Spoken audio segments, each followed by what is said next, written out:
আলহামদুলিল্লাহ, আমরা 40 দিনের চ্যালেঞ্জের একেবারে শেষ প্রান্তে এসে পৌঁছেছি। আজ এর ৩৯তম দিন। বিগত ৩৮ দিনের অনুশীলন আমাদের ইমানকে মজবুত করেছে, আমাদের নফসকে নিয়ন্ত্রণ করতে শিখিয়েছে। আমাদের আজকের অনুশীলন অত্যন্ত গুরুত্বপূর্ণ। মোবাইল ও অন্যান্য ডিজিটাল ডিভাইস থেকে নিজেকে মুক্ত রাখাই হচ্ছে আমাদের আজকের দিনের অনুশীলন। আমরা এক অদ্ভুত যুগে বাস করছি।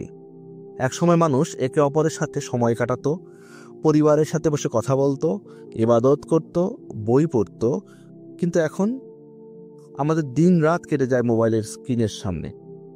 সারাদিন ফেসবুক, ইউটিউব, টিকটক, ইনস্টাগ্রামে ডুবে থাকি। সময়ের কি অপচয়!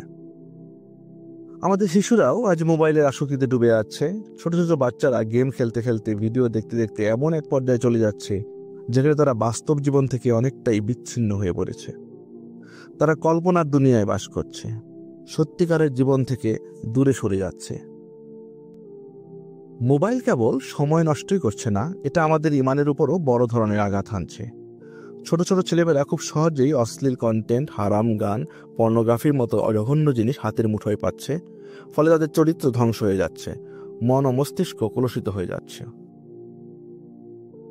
আল্লাহ তাআলা সূরা আল মুমিনুনের ৩ নং আয়াতে বলেন, যারা মুমিন তারা নিরর্থক কাজ থেকে বিরত থাকে। আমরা কি আমাদের জীবনের মূল্যবান সময় এই মোবাইলের পেছনে নষ্ট করে ফেলব?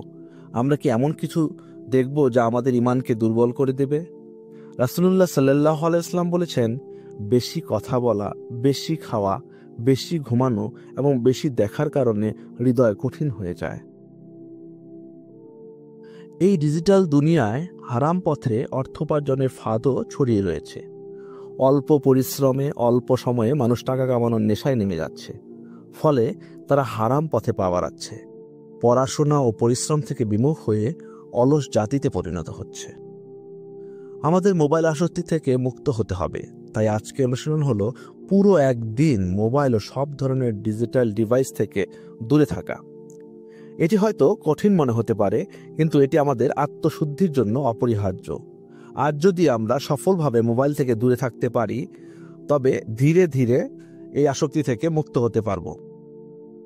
আল্লাহ আমাদের এই চ্যালেঞ্জে সফলতা দান করুন, আমাদের সময়কে বরকতময় করুন এবং আমাদের জীবনের প্রতিটি মুহূর্ত যেন আল্লাহর সন্তুষ্টির জন্য ব্যয় হয়। আমিন।